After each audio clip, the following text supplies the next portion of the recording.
கிழக்கு நியூஸ் நேயர்களுக்கு வணக்கம். நான் பத்ரி சேஷாத்ரி. திருவள்ளூர் மாவட்டத்தில் வாயு கசிவு விபத்து நடந்து சிலர் இறந்திருக்கிறார்கள். நிறைய பேர் மருத்துவமனையில் சேர்க்கப்பட்டிருக்கிறார்கள். இது நேற்றைக்கு நடந்த ஒரு மோசமான ஒரு விபத்து. ஒரு மீன் ஏற்றுமதி தொழிற்சாலையில் மீன்களை பதப்படுத்துவதற்காக அம்மோனியா என்னும் வாயு பயன்படுத்தப்படுகிறது. அந்த வாயுவை பயன்படுத்தக்கூடிய அந்த அமைப்பில் ஏதோ கசிவு ஏற்பட்டிருக்கிறது. முழு தகவல்கள் இனிதான் வரும். அதனால் அந்த வாயு அப்படியே அந்த இடத்தை சுற்றி பரவ ஆரம்பித்து அந்த கசிவு பெரிதாகி அதில் மிக அருகில் இருந்தவர்கள் உடனடியாக அதை சுவாசித்தவர்கள் உடனடியாக அங்கே 2 பேர் இறந்து போயிருக்கிறார்கள். அதற்கு பிறகு பலர், அதாவது கிட்டத்தட்ட 60க்கும் மேற்பட்டவர்கள் மருத்துவமனையில் அனுமதிக்கப்பட்டு அவர்களில் 3 பேர் இன்று காலையில் இருந்திருக்கிறார்கள். ஸோ நமக்கு கிடைத்த தகவல் படி நேற்று 2 பேர், இன்று 3 பேர், 5 பேர் இறந்திருக்கிறார்கள்.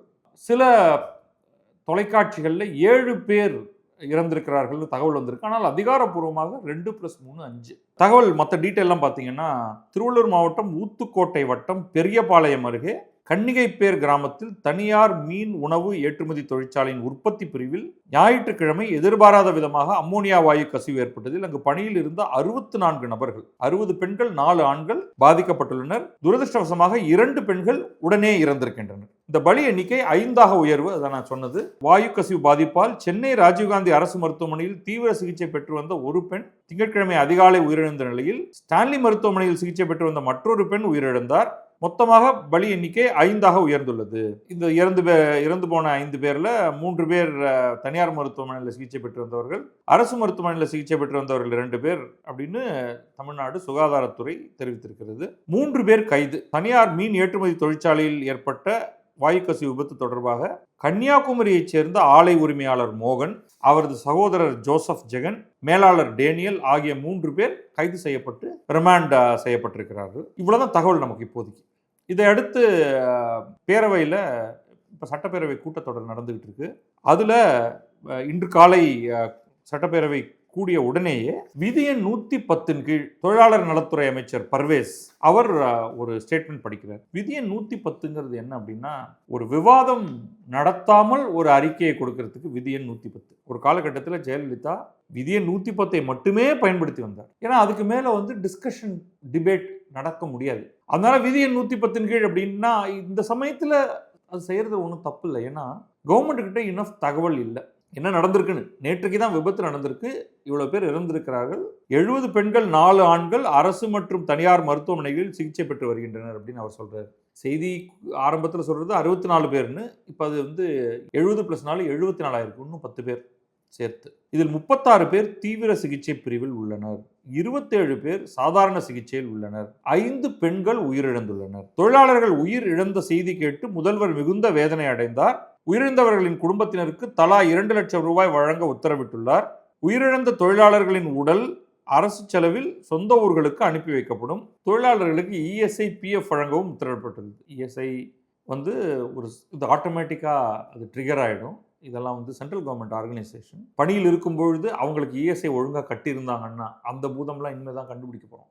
இஎஸ்ஐ மாதம் ஒழுங்காக கட்டி கொண்டு வந்தார்கள் என்றால் இஎஸ்ஐயிலிருந்து ஒரு தொகை இறந்து போனவர்களுக்கு கொடுக்கப்படும். பிஎஃப்ங்கிறது அவர்களுடைய தொகை தான். அது அவங்க பணம். அதை எடுத்து இபிஎஃப் அந்த ப்ராவிடென்ட் ஃபண்ட் நிதியில் வைத்திருப்பாங்க.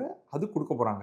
அது ஸ்டேட் கவர்மெண்ட்லாம் அதுக்கு உத்தரவிட முடியாது. அது தானாகவே நடக்கும். அவர் சும்மா எல்லாம் சேர்த்து சொல்லும்பொழுது அதையும் சேர்த்து ஆட் பண்ணியிருக்காரு. மற்ற நான் பார்த்த சட்டமன்ற அந்த நேரலை வந்துக்கிட்டு இருக்கு பைதவே. அதில் ஒரு சிலர் அந்த தொகையை 2 லட்சம்ங்கிறதுலேருந்து 5 லட்சம் என்று ஏற்றி தர வேண்டும், சிகிச்சையில் இருப்பவர்களுக்கு ஏதோ ஒரு நிதி தரணும் அப்படின்னு சொல்லியிருக்காங்க. இது நம்ம நாட்டை பொறுத்தவரை இது போன்ற விபத்துகள் எல்லாம் வெயிட்டிங் டு ஹேப்பன் அப்படின்னு சொல்லுவோம். ஏன்னா நமக்கு இந்த இண்டஸ்ட்ரியல் சேஃப்டி அப்படிங்கிறத பற்றி நம்ம அவ்வளோவாக கவலைப்படுறதில்லை. இந்தியாவில் நமக்கு தெரிந்து மிக மிக மோசமான வாயு கசிவு விபத்துங்கிறது போபாலில் நடந்தது 1980களில். அது ஒரு மிகப்பெரிய விபத்து. நமக்கு தெரிந்த வரையில் சில 1000 பேர் கொல்லப்பட்டனர். Methyl isocyanate. இது இந்த பேர் கூட ஞாபகம் இருக்குது அப்படின்னா பார்த்துங்க.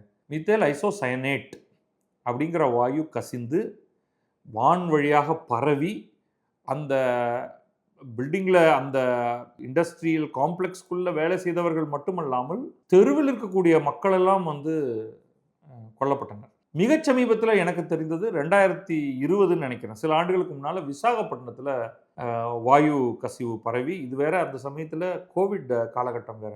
அப்படியும் வந்து அது பரவி அது ஒரு ஒரு நல்ல டிஸ்டன்ஸில் இருக்கக்கூடியவர்களுமே கொண்டது. ஆனால் அது வந்து ஒரு 10லிருந்து 15க்குள்ள தான் எண்ணிக்கை. இப்போ நம்ம பார்க்கறது வந்து இதுவரைந்து நமக்கு தெரிந்தவரை இது வரைக்கும் 5 பேர்.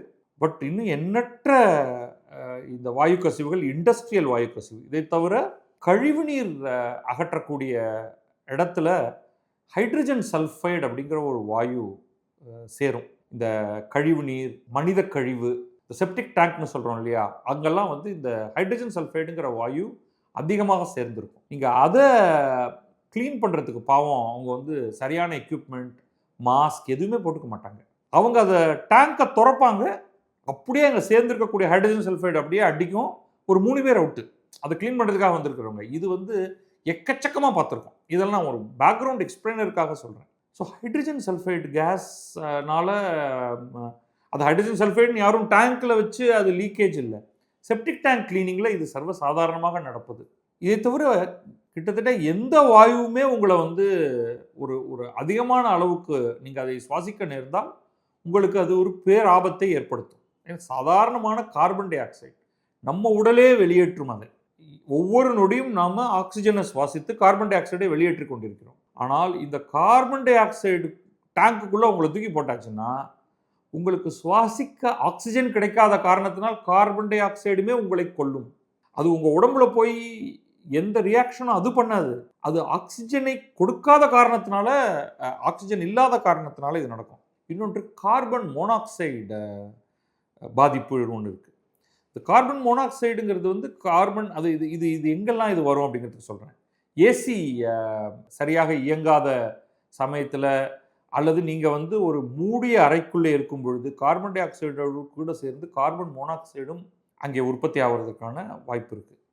காருக்குள்ளேயே இருந்து சிலர் இறந்திருக்கிறார்கள். ஏன்னா அவங்களுக்கு வந்து சுவாசிக்க அவர்களுடைய மூச்சுக்காற்றே உள்ளே இருந்து அது கார்பன் டை ஆக்சைடு கொஞ்சம் உடைந்து போய் அது கொஞ்சம் கார்பன் மோனாக்சைடாகவும் ஆகி கார்பன் மோனாக்சைடு பாய்சனிங் அப்படிங்கிற ஒன்றும் நீங்கள் வந்து பார்த்துருப்பீங்க. பலமுறை மூடிய ஏசி அறைக்குள்ளேயே இருக்கக்கூடியவர்களுக்கு அந்த டெத் வந்திருக்கிறத பார்த்துருக்கோம். அதை தவிர கார்பன் மோனாக்சைடு பயன்படுத்தக்கூடிய ஆலைகளில் அதன் காரணமாக இறந்திருக்கிறார்கள். குளோரின் பாய்சனிங் பல இடங்களில் நடந்திருக்கு. குளோரின் வாயுலாம் நீங்கள் வந்து சுவாசித்தால் அந்த நொடியே அது உங்களுடைய சுவாச பாதையை அப்படியே எரித்து விடும். இப்போ நம்ம பேசுகிற அம்மோனியாங்கிறது அதை விட ஒரு படி கீழே, அதாவது குளோரினை விட, மித்தல் ஐசோசைனேட்டை விட குளோரினை விட ஒரு லெவல் கீழேன்னு நீங்கள் வச்சுக்கலாங்க. இதுவும் உங்களுடைய சுவாச பாதையை அப்படியே எரித்து விடும். அது என்ன பண்ணுதுன்னா வந்து அது தண்ணீரில் கரையக்கூடிய வாயு. அம்மோனியா என்பது தண்ணீரில் கரையக்கூடியது. தண்ணீரில் கரைந்த உடனேயே அது வந்து நம்ம சில பேர் நீங்கள் பள்ளிக்கூடத்தில் படிச்சிருப்பீங்க, அமிலம் காரம் அப்படின்னு படிச்சிருப்பீங்க. ஆசிட் பேஸ்ன்னு சொல்லுவோம். அது காரமாக மாறுகிறது. அம்மோனியம் ஹைட்ராக்சைடு அப்படிங்கிற ஒரு காரமாக மாறுகிறது. அது உங்களுடைய சுவாச பாதையை எரித்து விடுகிறது. நம்ம மூக்குலேருந்து அப்படியே சுவாசிக்கக்கூடிய அந்த பகுதி அது அப்படியே வந்து அது தொண்டைக்குள்ளே போய் தொண்டையும் அது எரித்துச்சுன்னா உங்கள் இசாஃபெகஸ், ஸோ உங்களுடைய கம்ப்ளீட் நீங்கள் வந்து இது இது இது மூக்குக்குள்ளே போன உடனேயே உங்களால் நீங்கள் ஆக்சிஜன் குறையுது. அதனால் நீங்கள் மூக்கு ரெண்டுத்தையும் வாயை திறக்கிறீங்க. உங்களுக்கு மலை மேலே ஏறும் பொழுது ஆக்சிஜன் குறைவாக இருக்கும்பொழுது நீங்கள் மூக்காலையும் வாயாலையும் சேர்ந்து சுவாசிப்பீங்க. நீங்கள் வேகமாக ஓடிட்டு கொஞ்சம் நிற்க வரும்பொழுது நீங்கள் வாயும் திறந்து சுவாசிப்பீங்க. அப்போ நீங்கள் வாயும் திறக்கிறீங்க, அம்மோனியாவுடைய தாக்கம் மூக்குக்குள்ளே எரிய ஆரம்பித்த உடனே அது இப்போ வாய்க்குள்ளேயும் போகுது. இப்போ உங்களுடைய ஹோல் அந்த நம்ம இஎன்டின்னு சொல்கிறோம் இல்லையா, அந்த நோஸ், த்ரோட், அந்த சாப்பிடும் பாதை, மூச்சு விடும் பாதை, சுவாசிக்கும் பாதை எல்லாம் எரிஞ்சு போயிடும். அதுதான் வந்து இறப்புக்கு காரணமாக இருக்கிறது. இது இந்த ஆக்சிடெண்ட்டை வந்து எப்படி தவிர்க்கலாம்? ஸோ இப்போ நம்ம பார்த்தாச்சு, இது வந்து நடக்கும். அம்மோனியா வந்து இண்டஸ்ட்ரியல் பயன்பாட்டில் இருக்கிறது.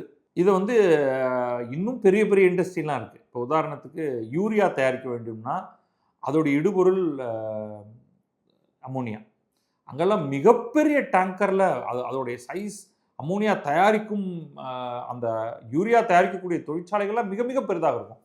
இங்கே அம்மோனியா வந்து கடல் உயிரினங்களை நம்ம பிடிச்சு கொண்டு வந்திருக்காங்க இல்லையா, அதை பதப்படுத்துவதற்காக அது மேலே வந்து அம்மோனியா பீச்சுவார்கள். அதில் வந்து உங்களுக்கு ப்ராப்ளம் வந்திருக்கு. உங்களுக்கு என்ன இதற்கான வழி? இதற்கான ஒரே வழி, இது போன்ற ரொம்ப டேஞ்சரஸான வாயுக்களை பயன்படுத்தக்கூடிய இடத்தில் பயன்படுத்துபவர்கள் மாஸ்க் அணிய வேண்டியது கட்டாயம். ரொம்ப சிம்பிளான விஷயம். மிக மோசமான கெமிக்கல்ஸை பயன்படுத்தக்கூடிய இடத்துல கை உறைகள் கட்டாயம். ஆனால் இங்கே பார்த்தீங்கன்னா 60 பெண்களோ 70 பெண்களோ 4 ஆண்கள். அப்போ ஞாயிற்றுக்கிழமை அவங்க வேலை செய்கிறாங்க அப்படின்னா 24/7 ஆர் அட்லீஸ்ட் 7 நாட்களும் அங்கே வேலை நடக்கிறது. இது நீங்கள் வந்து உணவு கடல் உணவை பதப்படுத்தி அதை உடனடியாக நீங்கள் பேக் பண்ணி நீங்கள் வந்து தூர தேசங்களுக்கு அனுப்புகிறீர்கள். அது கெட்டு போய்விடக்கூடாது. காற்று சாதாரண ஆக்சிஜன் இருந்ததுன்னா நீங்கள் ஒரு மீன் பிடிச்சி ஓப்பனில் வச்சிங்கன்னா அது எவ்வளோ நேரம் ஆகும் அதை அழுக ஆரம்பிக்கிறதுக்கு? 6 மணி நேரத்துக்குள்ளே அது அழுக ஆரம்பிச்சிடும். அப்போ அதை வந்து நீங்கள் 7 நாளைக்கு அப்புறமா அதை ஒருத்தர் கொண்டு போய் சாப்பிட்டாகணும் அப்படின்னா என்ன பண்ணுவீங்க நீங்கள்? அப்போ அதை வந்து நீங்கள் அதை அடைக்கக்கூடிய அந்த கண்டெய்னரில் காற்று புகாத வண்ணம் இருக்கணும். ஸோ அந்த மாதிரி நீங்கள் அதை வந்து பேக் பண்ணி நீங்கள் அனுப்பணும். அப்படிங்கும்பொழுது நீங்கள் ஆக்சிஜன் அல்லாத ஒன்றை பயன்படுத்த வேண்டியிருக்குது. ஸோ இந்த ப்ராசஸில் இது வந்து அதை க்ளீனப் பண்ணுறதுக்கு இன்னும் டீட்டெயில்ஸ் அவ்வளோவா எனக்கு தெரியாது, அது எப்படியெல்லாம் பயன்படுத்துகிறார்கள் என்று. பட் முக்கியமானது என்னென்னா, நீங்கள் அம்மோனியா பயன்படுத்துகிறீர்கள் என்றால் அந்த இடத்துல பயன்படுத்தக்கூடிய பெண்கள் சரியான சுவாச காப்பு அணிந்திருக்க வேண்டியது அவசியம். அதை அவர்கள் செய்யலைங்கிறது ரொம்ப கட்டாயமாக தெரிகிறது. அதனால தான் லீக்கேஜ் ஏற்படுது. அவர்கள் சுவாசிக்கும் காற்றில் அம்மோனியா கலக்கிறது. இது வந்து குறைந்தபட்சம் அந்த ஒரு 5 பேர் இம்மீடியட்டாக பக்கத்தில் இருக்கிறவங்களுடைய உயிரை காப்பாற்றுவதற்கு உதவி இருக்கும். அப்போ அந்த பில்டிங்கில் இருக்கிற அத்தனை பேருமே மாஸ்க் போட்டிருக்கணுமா அப்படின்னு கேட்டிங்கன்னா ப்ராபப்ளி நாட். தெருவில் இருக்கிறவங்க போட்டிருக்கணுமானா மேபி நாட். ஏன்னா இது வெளில வந்தவுடனே டைல்யூட் ஆக ஆரம்பிச்சிருது காட்டில். அப்படியும் கூட பக்கத்தில் ஒரு 100 மீட்டர் தள்ளி இருக்கிறவங்களுக்கும் வந்து லேசாக எரியும், தொண்டை கமறல் ஏற்படும், கண் எரிஞ்சு கண்ணிலேருந்து தண்ணி வரும். அப்போ ஏதோ ப்ராப்ளம் வந்திருக்குன்னு இப்போ உடனடியாக போய் மூஞ்சியில் தண்ணி ஊற்றி கழுவினாலே உங்களுக்கு அது சரியாக போயிடும். பட் க்ளோஸ் குவார்ட்டர்ஸில் இருக்கிறவங்களுக்கு சான்ஸே கிடையாது. இன்வெஸ்டிகேஷனில் தான் தெரிய வரும், எந்த காப்பும் அவங்க அணிந்திருக்க மாட்டார்கள். அப்போ இது வந்து கிரிமினல் குற்றமாகிறது. இந்த நிறுவனத்தை நடத்துபவர், மேலாளர், இவங்களுக்கெல்லாம் வந்து விதி இருக்குது. ஒரு கெமிக்கலை பயன்படுத்துறீங்க அப்படின்னா நீங்கள் என்னென்னலாம் வழிமுறைகளை பின்பற்றணும், அந்த வழிமுறைகள் பின்பற்றப்படவில்லை. பின்பற்றப்பட்டிருந்தால் உயிரிழப்பு நேரிட்டிருக்காது. இது வந்து நமக்கு டேங்க் எதுவும் வெடித்த மாதிரி தெரியல. இப்போ டிரான்ஸ்போர்ட் பண்ணுறாங்க இல்லையா டேங்க்ஸ், அப்போ அது வெடித்து அதனால் ஒருத்தர் இறந்து போயிட்டாருன்னா அது வேற. அப்போ அதோடைய தயாரிப்பு, அந்த டேங்க்குடைய அதில் ஏதாவது ஃப்ளா இருந்ததா போன்ற வேறு சில கேள்விகள் வரும். ஸோ அந்த விதத்தில் பார்க்கும்பொழுது இந்த இடத்துல நெக்லிஜென்ஸ் இல்லை, கிரிமினல் நெக்லிஜென்ஸ் அப்படின்னு ஒரு வார்த்தையை பயன்படுத்துவோம். ஒரு குற்றம், ஒரு உயிரை போக்குவதற்கான குற்றம் இந்த நெக்லிஜென்ஸில் இருக்குது. அப்போ இது வந்து கட்டாயமாக இது கடுமையான சட்டங்களின் அடிப்படையில் தான் இவங்க மேலே இவங்களை ப்ராசிக்யூட் பண்ண வேண்டியிருக்கும். புதிய அரசு இப்படி இங்கே கைவிட்டு வாங்கிட்டு அதை டைல்யூட் பண்ணி அனுப்பிச்சி விட்டாச்சுன்னா அங்கே தான் ப்ராப்ளம் ஆரம்பிக்குது. நம்ம வந்து அரசின் மீது மதிப்பை இழக்கிறோம். அப்படியெல்லாம் இல்லாமல் இந்த இண்டஸ்ட்ரியல் இந்த டிபார்ட்மெண்ட், தொழிலாளர் நலத்துறை அமைச்சகம், லேபர் மினிஸ்ட்ரி இதை சரியான விதத்தில் கையாண்டு சட்ட அமைச்சகத்தோடு ஒரு லா அண்ட் ஆர்டர் கேஸ் போட்டு சரியான விதத்தில் இது பண்ணி உங்களுக்கு தண்டனையும் வாங்கி கொடுத்து இந்த நிறுவனத்திடமிருந்து கடுமையான இழப்பீடு வாங்கி தரணும். That is the point. அரசு கொடுங்கிறது ஒரே ஆங்கிளில் தான் நம்ம ஆளுங்க போயிட்டு இருக்காங்க. 2 லட்ச ரூபா கொடு, 5 லட்ச ரூபா கொடு, இவர் இறந்து விட்டார் அவருக்கு 1 கோடி ரூபாய் கொடு அப்படின்னு ரேண்டமாக சொல்கிறாங்க. இழப்பீடு அவசியம். யார் தர வேண்டும் அப்படின்னு இருக்கு. இப்போ இது ஒரு தனியார் நிறுவனம் என்ற காரணத்தினால் அந்த தனியார் நிறுவனம் அதனுடைய ப்ராஃபிட்லிருந்து தர வேண்டும், அல்லது இந்த நிறுவனர்களுடைய சொத்தை விற்று தர வேண்டும். அதுதான் இழப்பீடுங்கிறதுக்கான சரியான ப்ராசஸ். யூஸ்வலி நம்ம ஊரில் என்ன பண்ணிடுவாங்கன்னா கிரிமினல் குற்றத்தை நடத்திடுவாங்க. 2 பார்ட் இருக்குது, civil liability, criminal liability. Criminal லைபிலிட்டிக்கு இவருக்கு தண்டனை, அந்த தண்டனை வந்து ஜெயில் தண்டனை. மோஸ்ட்லி இதுக்கு வந்து மரண தண்டனையெல்லாம் கிடையாது. இந்த மாதிரியான இதுக்கு மோஸ்ட்லி உங்களுக்கு ஒழுங்காக ப்ராசிக்யூட் பண்ணாங்கன்னா 5 வருடம், 7 வருடம், 10 வருடம், 15 வருடம் அப்படின்னு தண்டனை வரும். அவ்வளோதான் தண்டனை இதுக்கு. It's not bad. அந்த தண்டனையாவது ஒழுங்காக வாங்கி தரப்படணும். அது எவ்வளவு தூரத்துக்கு, ஓனருடைய கல்பபிலிட்டி என்ன, மேலாளருடைய கல்பபிலிட்டி என்ன, இதெல்லாம் பார்க்கணும். மேலாளர் வந்து ஏதாவது தொடர்ச்சியாக நான் கேட்டுக்கிட்டே இருக்கேங்க, தயவு செஞ்சு இந்த சேஃப்டி எக்யூப்மெண்ட்லாம் வாங்கி கொடுங்க என்று அவர் தொடர்ச்சியாக கேட்டு, ஓனர் வந்து மாட்டேன், வேலையை பார்த்துட்டு போ என்று சொன்னதாக ஏதேனும் தகவல் கிடைத்தால் கூட மேலாளருடைய கல்பபிலிட்டி குறையும். இல்லை ஓனர் வந்து மேலாளர்கிட்ட அப்பா எல்லா சேஃப்டி எக்யூப்மெண்ட்டும் வாங்கி வச்சிருங்க அப்படின்னு சொன்னால், அதை மேலாளர் கேட்கல அப்படின்னா கல்பபிலிட்டி மாறுது.